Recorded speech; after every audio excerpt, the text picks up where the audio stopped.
नमस्कार, आइए जानते हैं। वेद बहुत बुद्धिमान और जिज्ञासु लड़का था। हमेशा किसी न किसी चीज में कुछ ना कुछ ढूंढता ही रहता था। वह अक्सर अपने खिलौनों को तोड़ मरोड़ कर फिर से जोड़ता रहता था।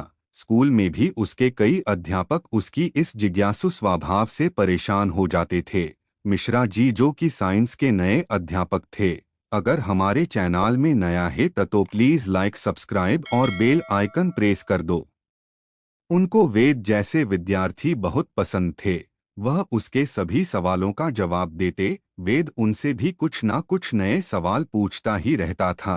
मिश्रा जी अक्सर बच्चों को ज्ञान विज्ञान की बातें बताते, इतना ही नहीं पौराणिक ग्रंथों का संबंध भी आज के युग से बताते। एक दिन जब क्लास चल रही थी तब मिश्रा जी ने बताया, किस साइंस में कहीं ऐसे उपकरण हैं जो पुरानी कहानियां से प्रेरित होकर बनाए गए हैं, जैसे कि टेलीफोन और टेलीविज़न जैसे उपकरण हमारे पौराणिक ग्रंथ रामायण और महाभारत से प्रेरित होकर बनाए गए। रामायण में पुष्पक विमान का उल्लेख है, जिससे प्रेरित होकर एरोप्लेन का निर्माण किया गया।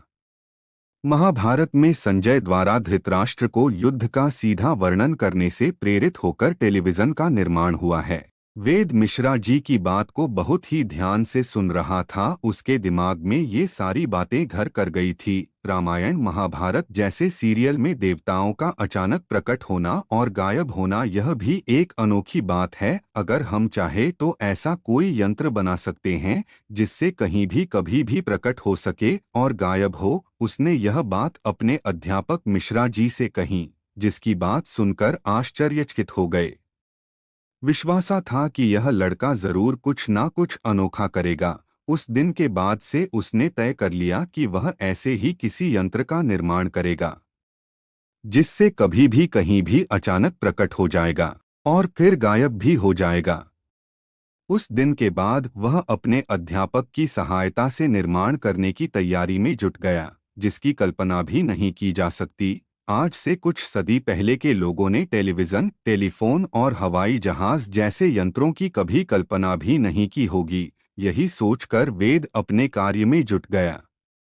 पहले तो उसने इंटरनेट से कुछ जानकारी हासिल की। उसके बाद उसने सामग्री एकत्रित की। 8 दिन और 8 रातें तक पूरी लगन और मेहनत से एक से यंत्र का निर्माण कर ही लिया। इससे व्यक्ति कभी भी कहीं भी प्रकट हो सकता और गायब हो सकता। उसने सबसे पहले ये बात अपने अध्यापक को बताई।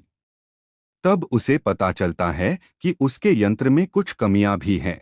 उसने जो यंत्र बनाया था उससे कभी भी कहीं भी तो जा सकते थे, किंतु कहाँ जाना है और कितने समय तक वहां रहना, ये निश्चित नहीं हो पाया था। फिर कुछ संशोधन के बाद यंत्र पुनः सही ढंग से काम करने लगा।